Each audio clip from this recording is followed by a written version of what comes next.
దొరికింది రమ్ము. ఏ కష్టాలకైనా ఎదురుపోయి నిన్ను రానోలే చూస్తానమ్ము.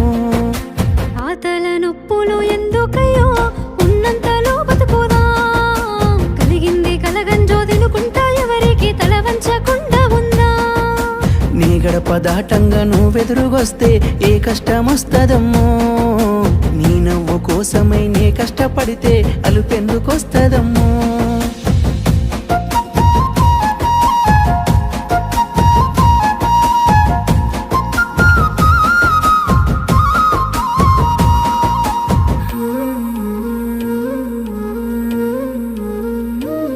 నీకు సొమ్ములు లేవు అని